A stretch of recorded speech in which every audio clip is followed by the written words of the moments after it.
August 15లోగా 2 లక్షల రైతు రుణమాఫీ ప్రక్రియ పూర్తి చేస్తామన్నారు మంత్రులు. రైతు భరోసాకు రైతు రుణమాఫీకి తేడా తెలియకుండా బీఆర్ఎస్ నేతలు మాట్లాడుతున్నారని ఫైర్ అయ్యారు. కౌలు రైతులు ఆదుకుంటామని చెప్పారు.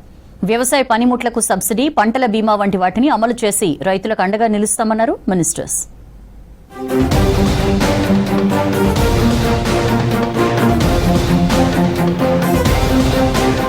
రైతు రుణమాఫీ చారిత్రాత్మక ఘట్టమన్నారు కాంగ్రెస్ నేతలు. ఇచ్చిన మాటకు కట్టుబడి రుణమాఫీ చేశామన్నారు. ఎన్నికల్లో ఇచ్చిన వాగ్దానాలే లక్ష్యంగా కాంగ్రెస్ ప్రభుత్వం పనిచేస్తోందన్నారు. వరంగల్ రైతు డిక్లరేషన్ లో రాహుల్ గాంధీ రైతు రుణమాఫీ హామీ ఇచ్చి నెరవేర్చామని తెలిపారు. రైతులను బీజేపీ, బీఆర్ఎస్ చిన్నచూపు చూస్తుందని ఆరోపించారు. పెద్దపల్లి జిల్లా ఓదెల మండలం కోలనూరు గ్రామంలో పలు అభివృద్ధి కార్యక్రమాల్లో పాల్గొన్నారు మంత్రులు తుమ్మల, శ్రీధర్ బాబు, పొన్నం ప్రభాకర్, ఎంపీ గడ్డం వంశీకృష్ణ.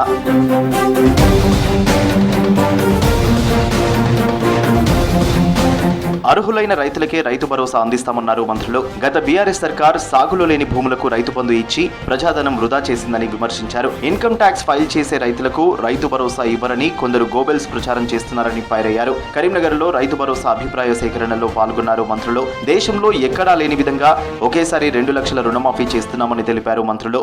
దేశ చరిత్రలో ఏ ప్రభుత్వం ఒకే సంవత్సరం ఒక 25-30 రోజుల్లో 31,000 కోట్ల రైతుల నెత్తేరున్న భారాన్ని మాఫీ చేసిన ప్రభుత్వం దేశ చరిత్రలో ఏ రాష్ట్రంలో లేదు.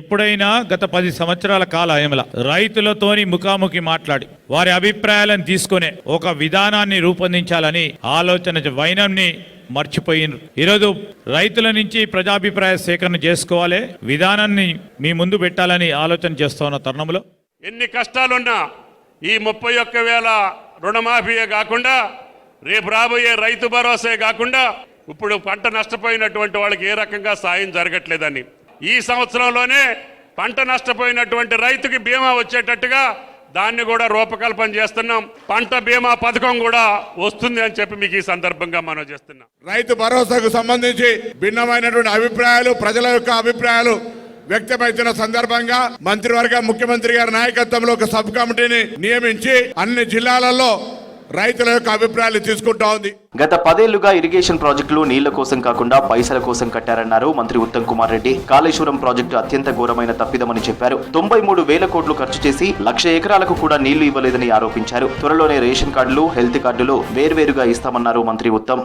సో ఈ విధంగా కాళేశ్వరం ప్రాజెక్టు ద్వారా తెలంగాణ రాష్ట్రానికి శాశ్వత నష్టం చేసింది గత ప్రభుత్వం. తెలంగాణ ప్రజలపై భారం మోపి పోయింది గత ప్రభుత్వం. అందుకే ప్రజలు బుద్ధి చెప్పిండ్రు. ఏ నిర్ణయం అయితే తుమ్మడేటి నుంచి మేడిగడ్డకి షిఫ్ట్ చేసిందో అదే రాంగ్ డెసిషన్. కొత్త రేషన్ కార్డుల విషయం కూడా నేను స్పష్టమైన ప్రకటిస్తున్నా, మేము కొత్త రేషన్ కార్డు ఇవ్వబోతున్నాము. రేషన్ కార్డ్ అండ్ ఆరోగ్యశ్రీకి వేరు కార్డులు ఏర్పాటు చేయబోతున్నాము. రేషన్ కార్డు కేవలం రేషన్ కోసమే ఉంటది. ఆరోగ్యశ్రీ కార్డు కేవలం ఆరోగ్య రీతి విషయాలకే పరిమితమవుతుంది. విధుల్లో అలసత్వం వహిస్తే కఠిన చర్యలు తీసుకుంటామన్నారు మంత్రి సీతక్క. పంచాయతీరాజ్ అధికారులు బాధ్యతతో పనిచేయాలన్నారు. జిల్లా అధికారులు తరచూ గ్రామాల్లో పర్యటించి ప్రజలకు సమస్యలు లేకుండా చూడాలన్నారు. మౌలిక సదుపాయాల కల్పనలో పంచాయతీరాజ్ బాధ్యతే కీలకమైందన్నారు మంత్రి సీతక్క. బాధ్యతతో పనిచేసి గ్రామాల రూపురేఖలు మార్చాలని ఆదేశించారు సీతక్క.